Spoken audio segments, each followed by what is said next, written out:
বেগম জিয়া আমাদেরকে বলেছেন অনেক সময় যে দেখেন হুজুর, আমরা ইসলাম প্রতিষ্ঠার রাজনীতি আমরা করি না, তবে আমাদের পরিষ্কার অবস্থান হলো এই যে আপনারা যদি ইসলাম প্রতিষ্ঠা করবার জন্য দেশে রাজনৈতিকভাবে সামনে অগ্রসর হয়ে যেতে পারেন, আমাদের বিএনপির পক্ষ থেকে সহযোগিতা পাবেন, বিরোধিতা পাবেন না।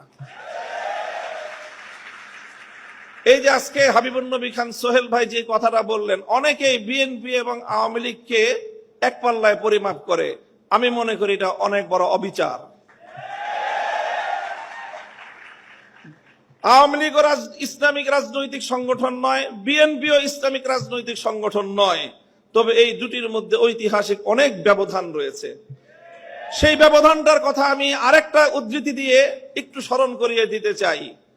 বাংলাদেশ জাতীয়তাবাদী দলের একজন মরহুম নেতা, সাবেক মন্ত্রী চৌধুরী কামাল ইবনে ইউসুফ, আপনাদের অনেকের নাম মনে থাকার কথা, তার একটা উদ্ধৃতি, তিনি একদিন এক প্রসঙ্গে বলেছিলেন, একটা কথা বলতে গিয়ে বিএনপির প্রতি তার নিজের যে অধিকার, সে অধিকার সাব্যস্ত করতে গিয়ে বলেছিলেন যে বেটা, আমি 200 বছর ধরে বিএনপি করি। কি বলেছেন?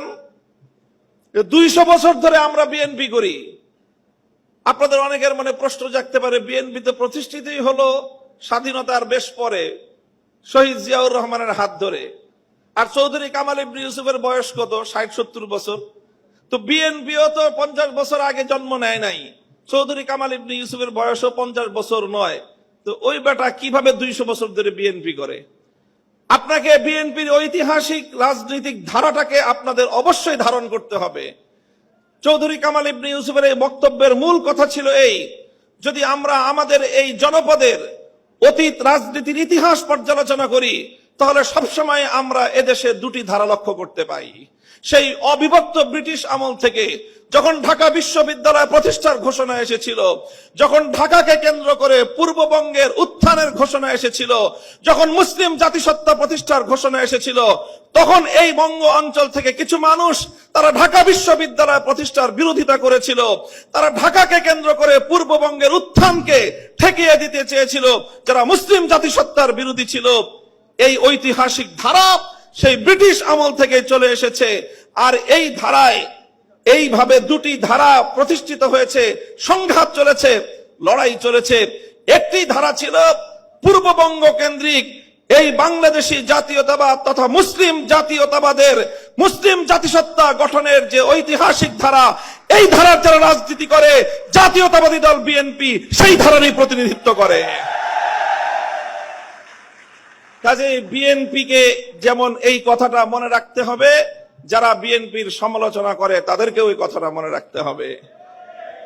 বিএনপি এবং আওয়ামী লীগ কেউই ইসলামী রাজনীতি করে না, বরং তাদের রাজনৈতিক ভিন্ন দর্শন রয়েছে। ঠিক যেমনি ভাবে আবু জাহাল আর আবু তালেব কেউই কিন্তু ইসলামের পথের অনুসারী ছিলেন না, কিন্তু কেউ যদি আবু তালেব আর আবু জাহেলকে এক পাল্লায় মাপে, তার চেয়ে বড় জালিম আর কেউ হতে পারে না। আমি মনে করি ইসলামী রাজনীতির দৃষ্টিকোণ থেকে বিএনপি আবু তালেবের ভূমিকায়, আর আওয়ামী লীগের আগাগোড়াই ভূমিকা হলো আবু জাহালের ভূমিকা।